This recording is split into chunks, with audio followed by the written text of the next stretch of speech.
Chapter 1, the most powerful skill you can learn. Goal setting. Learning how to set goals properly is arguably the most powerful skill that you can possibly learn. Why?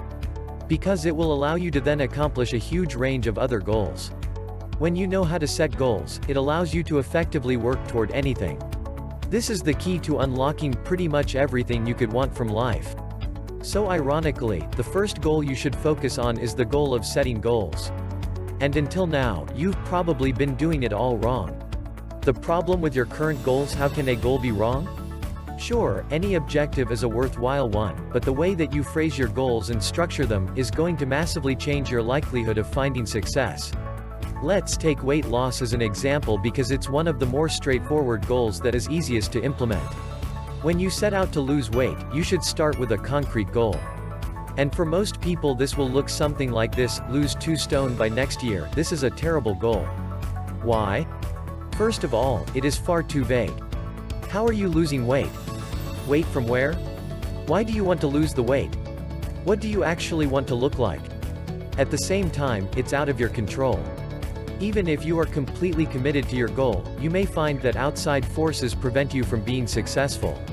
Maybe you get ill, maybe you accidentally follow the wrong program, maybe it turns out you have a bad metabolism. Finally, the goal is too far in the future. If your goal is to lose weight by next year, that then essentially gives you a license to procrastinate. The target is so far away that you indulge yourself in a little overeating or put off exercise for a while and not worry about it until next month. 6 months pass and you realize you're actually further from your goal. And because it's too late, you're likely to just give up at this point. Not a good goal. What good goals look like? So, what does a good goal look like? How might you phrase this same objective in a manner that will increase your chances of success? The first thing to do is to focus on things that are immediately within your control and that are not influenced by outside factors at all. These goals should be things that you can accomplish in a guaranteed manner and that you will be immediately graded on a pass-fail basis. So, for instance, instead of aiming to lose 2 stone by next year, you would use this goal: I will work out 3 times a week, every week, for at least 15 minutes. Now that is a goal that you can aim for.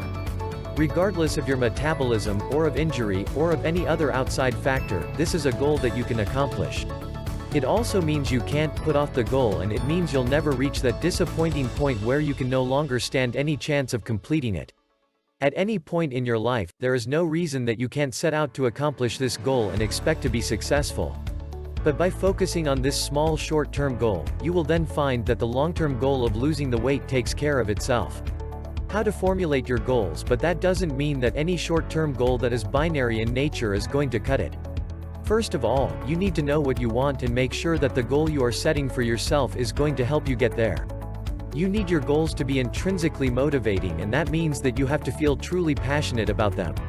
It's only by following a goal you really feel excited about that you will find you have the energy and motivation to keep going.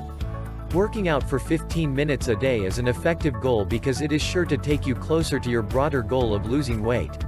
By keeping that end goal in mind, you should stand a better chance of staying motivated to work out even when you're feeling tired, or when you're feeling low on willpower. And you shouldn't just be aiming to lose weight either. Instead, you should have a more concrete vision of what this entails. Do you want to be thinner? Do you want to be more muscular? Why do you want that thing? Is it so that you will be more attractive to the opposite sex? Or because you want more energy? Be honest with yourself and listen to that drive inside that is pushing you toward the goal you want to accomplish.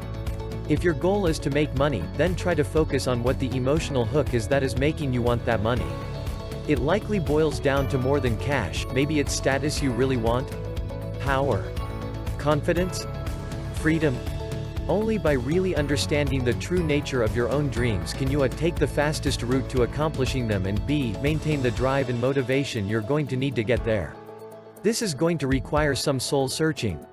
Moreover, you need to ensure that the goals are achievable and realistic and that you have broken them down into small enough steps. Case in point, our goal for weight loss is to work out 15 minutes per day. That's a tiny amount, but it works because it's achievable and realistic.